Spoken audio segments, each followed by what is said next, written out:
그날이었습니다.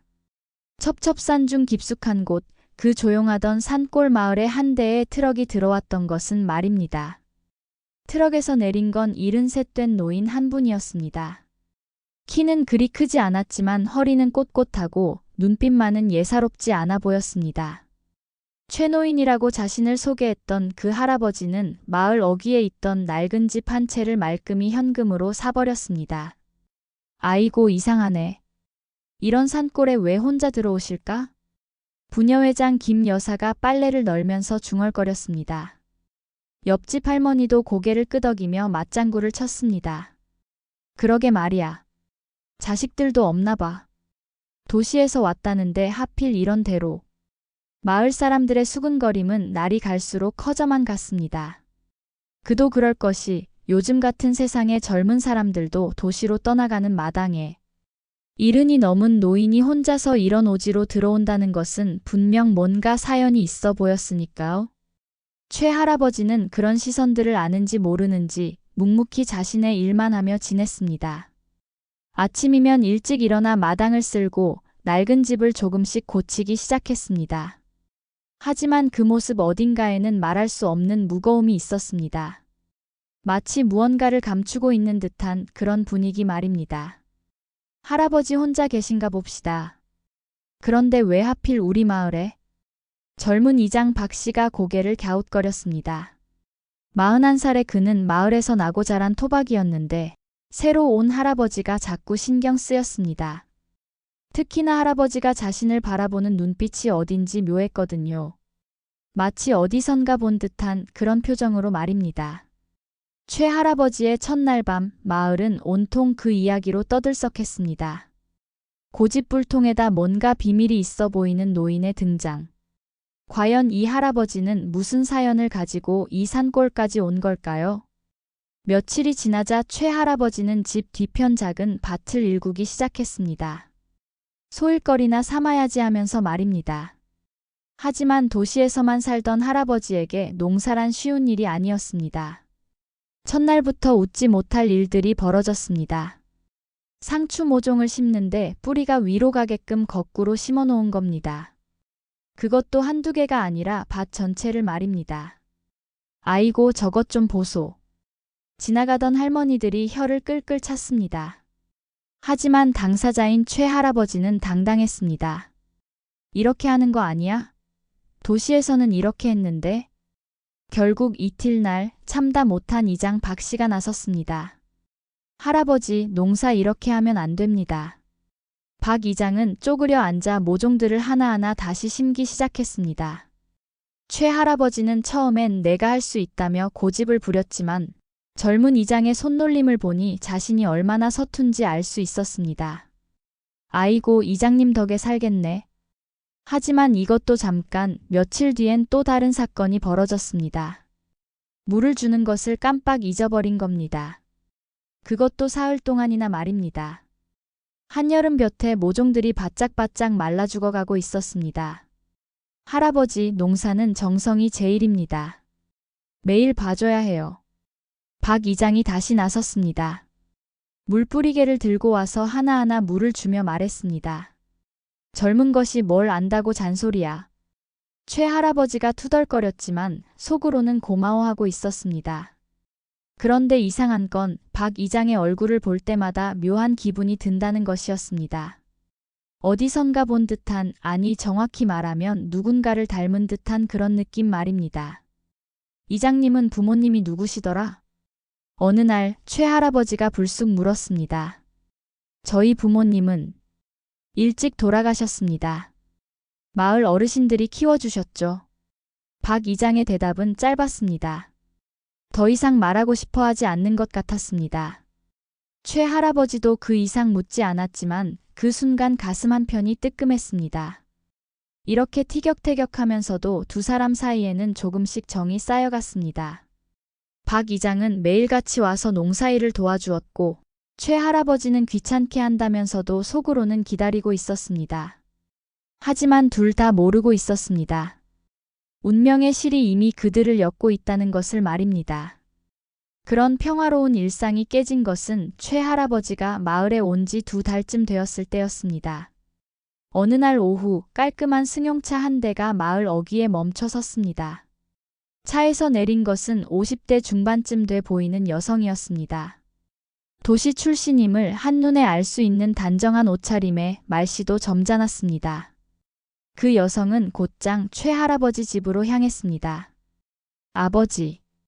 여성이 최 할아버지를 부르는 소리가 마을 전체에 울려 퍼졌습니다. 빨래터에 모인 아낙네들의 귀가 모두 그쪽으로 쏠렸습니다.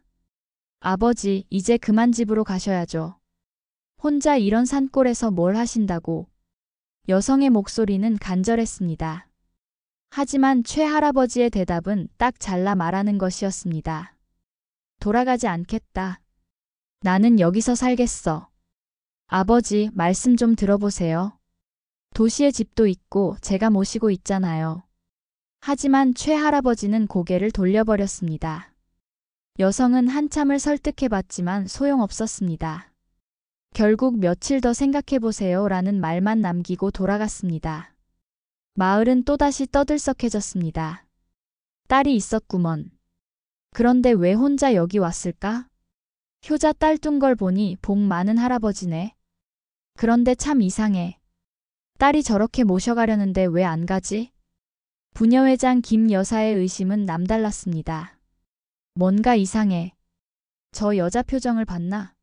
진짜 딸 같지가 않더라고. 김 여사는 박 이장을 찾아가 이야기했습니다. 이장님, 좀 알아봐요. 뭔가 수상하다니까요. 박 이장도 같은 생각이었습니다. 최 할아버지가 그 여성과 이야기할 때의 표정이 어딘지 불편해 보였거든요. 마치 원하지 않는 일을 억지로 당하는 듯한 모습이었습니다. 며칠 뒤 부녀회장의 수소문 끝에 놀라운 사실이 밝혀졌습니다. 도시에서 온 그 여성은 최 할아버지의 친딸이 아니라 20년간 함께 살던 가정부였던 것입니다. 최 할아버지에게는 진짜 가족이 없었고 그 가정부가 양딸 행세를 하며 재산을 노리고 있었던 겁니다. 아이고, 세상에 이런 일이. 불쌍한 할아버지. 혼자 사시는데 저런 욕심쟁이까지. 마을 사람들은 분개했습니다. 하지만 정작 최 할아버지는 담담했습니다. 알고 있었어. 다만 혼자 사는 게 익숙해서 그냥 둔 거야. 그 말에 마을 사람들은 더욱 안타까워했습니다. 진짜 가족 없이 혼자 살아온 할아버지의 외로움이 얼마나 컸을까 싶어서 말입니다. 하지만 아직 아무도 몰랐습니다. 최 할아버지에게는 더 큰 비밀이 숨겨져 있다는 것을 말입니다. 가짜 딸 사건이 일단락된 후 마을 사람들은 최 할아버지에게 더욱 관심을 갖게 되었습니다. 혼자 사신다니까 더욱 챙겨드리고 싶었거든요. 할아버지, 진짜 자식은 없으신가요? 어느 날 부녀회장 김 여사가 조심스럽게 물었습니다. 그 순간 최 할아버지의 표정이 굳어졌습니다.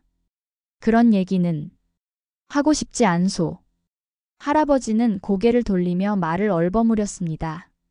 그 모습에서 뭔가 큰 상처가 있음을 알 수 있었습니다. 마침 그때 마을의 유일한 원로 어르신인 구 할아버지가 지나가다가 한마디 했습니다. 아, 자식 얘기. 그러고 보니 옛날에 이 마을 어귀에 버려진 아이가 있었지.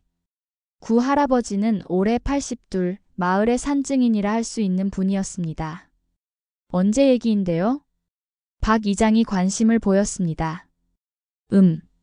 한 40년 전쯤? 아니면 더 됐나? 하룻밤 사이에 뽀얀 아기 하나가 동네 어귀에 버려져 있더라고. 다들 잊었을 거야. 구 할아버지의 말에 분위기가 이상해졌습니다. 최 할아버지는 안색이 창백해졌고 박 이장은 왠지 모를 불안감을 느꼈습니다. 그런 예실은 소용없습니다. 박 이장이 급히 화제를 돌리려 했습니다. 하지만 사람들의 관심은 이미 그쪽으로 쏠려 있었습니다. 그 아이는 어떻게 됐는데요? 부녀회장이 물었습니다. 마을 사람들이 키웠지. 다들 조금씩 도와가면서. 나중에 한 집안에서 입양해서 키웠고. 지금은. 구 할아버지가 박 이장을 힐끔 쳐다보려는 순간 박 이장이 벌떡 일어났습니다. 할아버지, 저는 일이 있어서 가봐야겠습니다. 박 이장이 급히 자리를 떴습니다. 그 모습을 본 최 할아버지의 눈빛이 더욱 복잡해졌습니다. 마치 퍼즐의 마지막 조각을 맞춰가는 듯한 표정이었습니다. 그런데 참 신기하네. 그 나이가 지금 우리 이장하고 비슷할 텐데. 누군가 중얼거린 말에 자리에 남은 사람들이 모두 서로 얼굴을 바라봤습니다.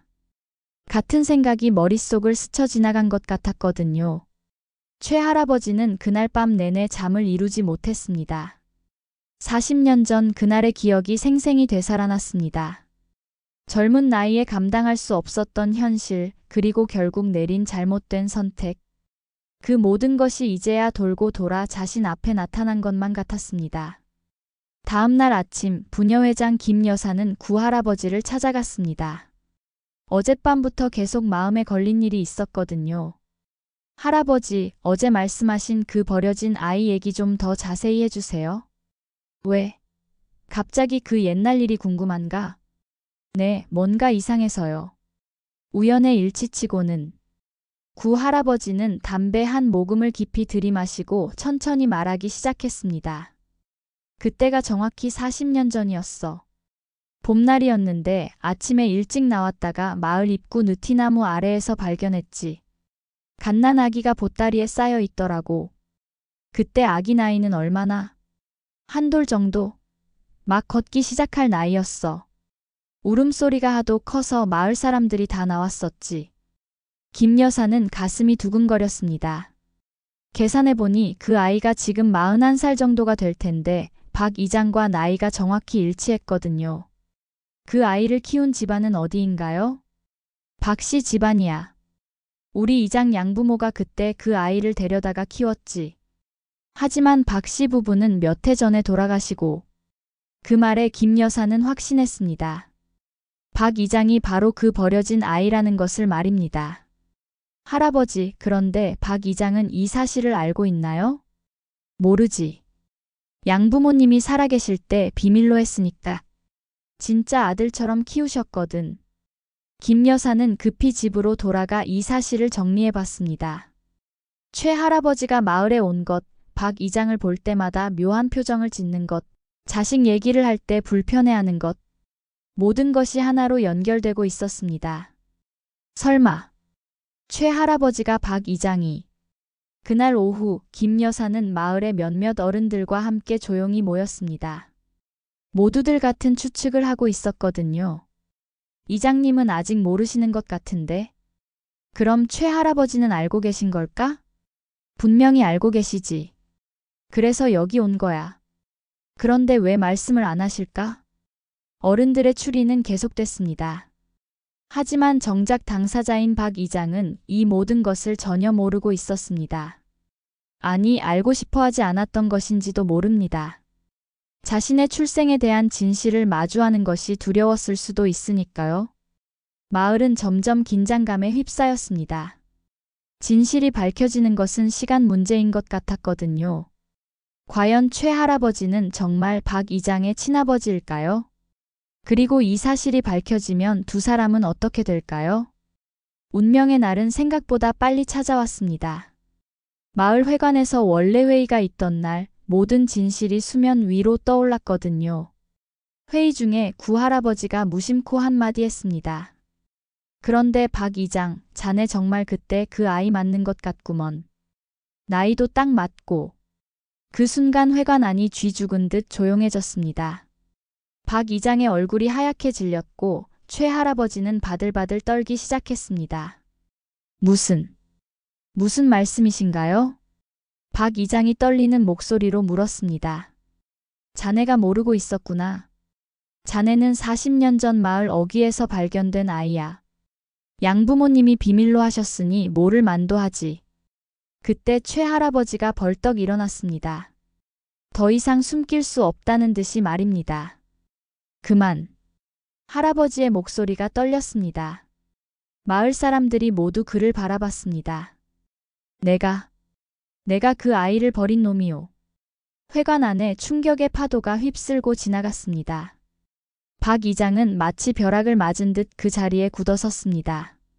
40년 전 나는 33의 젊은 놈이었소. 아이 엄마는 병으로 세상을 떠났고 나는 겁이 났소. 혼자 아이를 키운다는 게 너무 무서웠어. 최 할아버지의 고백이 계속됐습니다. 마을 사람들은 숨소리조차 내지 않았습니다. 그래서 이 마을에 아이를 두고 도망쳤소. 돈도 없고 능력도 없다는 핑계로. 평생 그 죄를 안고 살았어. 박 이장이 입술을 떨며 물었습니다. 그럼 왜 이제 와서? 용서를 빌려고 온 것이 아니오. 다만 자네가 잘 자랐는지 마지막으로 보고 싶었어. 최 할아버지가 무너져 내렸습니다. 40년간 짊어져온 죄의식의 무게가 얼마나 무거웠는지 알 수 있었습니다. 박 이장은 한동안 아무 말도 할 수 없었습니다. 배신감과 충격, 그리고 묘한 안도감이 동시에 밀려왔거든요. 자신이 왜 버려졌는지에 대한 답을 평생 궁금해했는데 이제야 그 이유를 알게 된 것입니다. 그때 마을의 한 어르신이 조용히 말했습니다. 박 이장, 자네가 얼마나 소중한 아이인지 아나? 마을 전체가 자네를 키웠어. 우리 모두가 자네 부모야. 다른 어르신들도 하나둘 꺼들었습니다. 그래, 자네 첫걸음마 뗄 때 우리가 다 봤지. 학교 입학할 때도, 졸업할 때도, 결혼할 때도 우리가 다 축하해줬잖아. 마을 사람들의 따뜻한 말들이 이어졌습니다. 박 이장의 눈에서 눈물이 흘러내렸습니다. 자신이 얼마나 많은 사랑을 받으며 자랐는지 새삼 깨달았거든요. 박 이장이 최 할아버지를 바라보며 말했습니다. 아버지라 부르진 못해도 여기선 같이 사세요. 마을이 저를 키운 건 결국 아버지의 잘못 때문이기도 했으니까요. 그 말에 최 할아버지는 더욱 눈물을 흘렸습니다. 고맙소. 고마워. 몇 달 후 최 할아버지는 자신의 재산 일부를 내어 마을 회관을 새로 지었습니다. 그리고 그 회관 현판식 날 마을 사람들과 박 이장 그리고 최 할아버지가 함께 서서 웃고 있었습니다. 버린 죄의 끝에서 얻은 건 아들이 아니라 아들을 키워준 마을이었습니다. 그리고 그 마을이야말로 최 할아버지가 평생 찾아 헤맸던 진짜 가족이었던 것입니다. 40년의 죄책감 끝에 찾은 용서와 화해. 최 할아버지는 이제야 진정한 평화를 찾았습니다. 그리고 박 이장 역시 자신의 뿌리를 확인하며 더욱 단단한 사람이 되어갔습니다. 산골 마을에는 다시 평화가 찾아왔습니다. 이제 더 이상 수상한 할아버지가 아닌 마을의 한 가족이 된 최 할아버지와 함께 말입니다.